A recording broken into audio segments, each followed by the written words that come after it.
I don't have a question this week, but Garen has a question. Yeah. So please proceed. I do have a question for you. So, what is Indy a confinement lady or a confinement center? And I'll give you a clue because it's a bit abstract, isn't it? It's in the context of pregnancy. Yeah, that's what I'm going to say, pregnancy. Confinement assumes... Sorry, saying the word confinement makes me assume someone's being held against their will. So you're holding women against their will before pregnancy is due, before baby is due. I love it. I love how there's such a negative connotation with confinement, the word. And because like when he said it to me, this person's... Yeah. So when he said it to me at work, I was like, bro, you're using the right word. He's like, no. So my friend is a doctor. He's from Malaysia. And basically, he's just become a dad, right? And so I was like, how's your wife? Yeah. And he's like, yeah. She's at the confinement center. He's like, she's a confinement lady. I was like, what? I was like, you just like got rid of her or something. I was like, what? He's like, oh, yeah. He goes in Malaysia, a very common thing. So ladies have babies, obviously. Baby's born. Ladies have babies. Ladies! Yeah. Right, up to a 3-month period, they go to these centers, basically, which are equipped with women who help ladies with that transition. And so they're in this environment. That's mad. Yeah, I thought it was a really good concept. And now he goes, it's grown so much that they actually have doctors in there as well.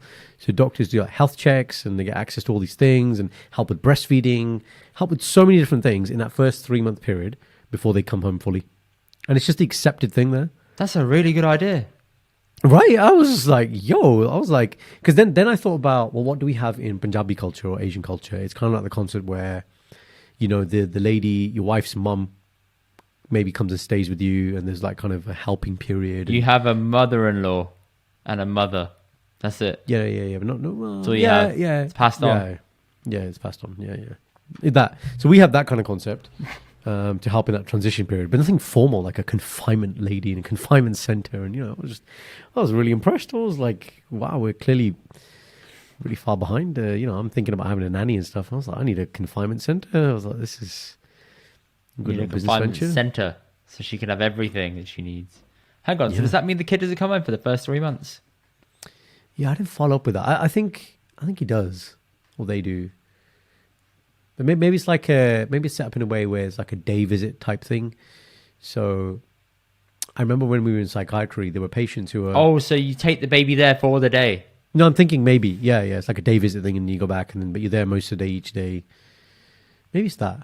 Maybe it's that. I don't know. But probably you can't stay nights because night would be a difficult time as well if they're not settling or not feeding or, you know, keep crying and things. But yeah, I don't think it's not like a prison sentence, like they're going to be locked in for 3 months. But yeah, confinement. Maybe it needs rebranding, doesn't it, this word? I feel like the local word... That word definitely needs the local word probably doesn't have that connotation, say in Malaysia. But the translated word closest to it is confinement. But confinement in English has a negative connotation, but I think their word is probably like, yeah, this is normal. I think it's like a literal translation that must have come about as a result of that, because that doesn't sound correct. Doesn't sound nice, does it? Yeah. But there you go. No, sounds really bad. Yeah. Have you got any thoughts about, you know, when you have a nipper at some point, like what's going to happen in that transition period? A nipper? What the fuck's a nipper? Oh, a word that you haven't heard that I have heard of. This is brilliant. So a little nipper is just another word for little baby. Nipper. It's got nothing to do with nipples. What are they calling him a nipper for? It's just a thing. It's like yeah, exactly. You see my face. I'm like, yeah, I don't want that. It's like clothes horse, isn't it? So Indy, when you're gonna get a little nipple? I was like, I don't know, man. I got 2 already, bro. Right? Love it. Let's. Fuck, you think I need another nipple? All right, nipple guys, for? let's put this into a snippet. Indy wants a nipple. That's it. Inside. Nipper, little nipper. Sure, clearly. Little nipper. When I get a little kid, geez, matter like I can buy him in the corner shop. Yeah, you know, I get a little kid, yeah. Yeah, confinement center, maybe. No, I think the question is more for you because you're more immediate to have a kid. How would you feel about Shindy being attended to by other doctors when you're a doctor yourself? No, don't be silly, man. With like medical needs with your child. Don't be silly. This is a great example where pride is not useful here. I have no knowledge when it comes to babies. Zero. My friends will ask me shit and I'm like, listen, Baby physiology, human adult physiology, completely different.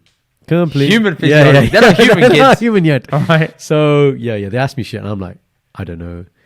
I was like, are you worried? If you're worried, go to the hospital, man. Like that's as much as I can offer. I was like, I don't know what's normal. I can ask my friend who works in peds. That's probably it, right? So yeah, I've got no problem. Oh, that's it. Pediatrics. Give me the word. Pediatrician. Yeah, pediatrician works in pediatrics. Nothing. That doesn't sound feet. like it. Yeah.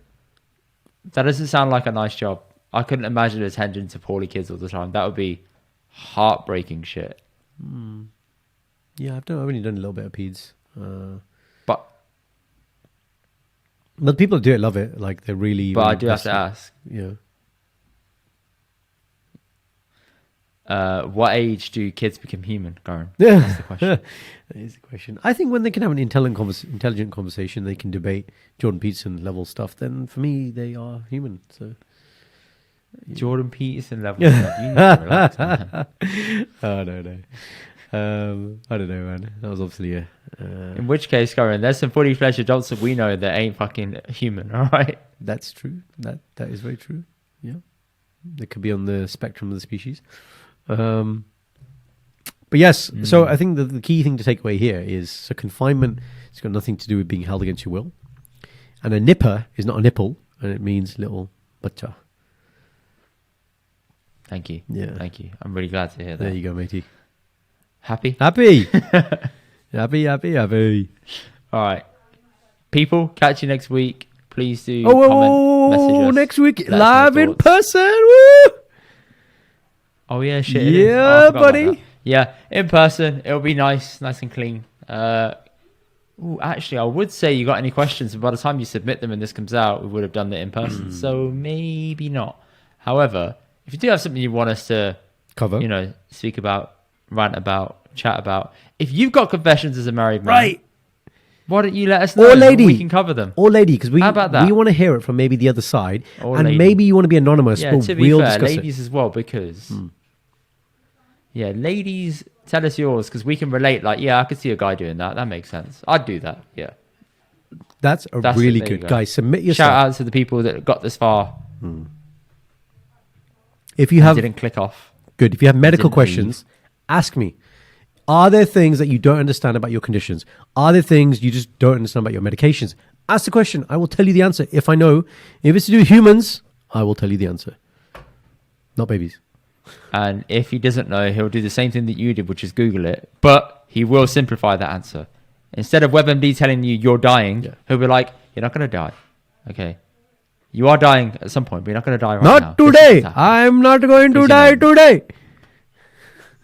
Because WebMD is one of the scariest things in the world. When you type it in, your condition, you go to the bottom and it says, if left untreated, can result in sudden death. And I'm like, cheers, thank you. These websites, the thing, you know what it is? It's the calibration. That's what pisses me off. This is a rant for another day. But the bastard thing was like, oh, you might have, this condition, which is like a basic thing. Or you might have like cancer, which is like spread everywhere and you're going to die. It's like, bro, there's a big difference between this and this, man. It's like, you can't put it on the same page, like one sentence down. Like, oh, you might have this, don't worry. Oh, yes, you could die if you don't tell the doctor. It's like, no, come on, man. Everybody comes in like, oh, I read this on this thing. Yeah. I thought I had this. Yeah. Like, no, bro. No context. No calibration. Bullshit. Yeah. So, yeah. Oh, and that's a clip. All right.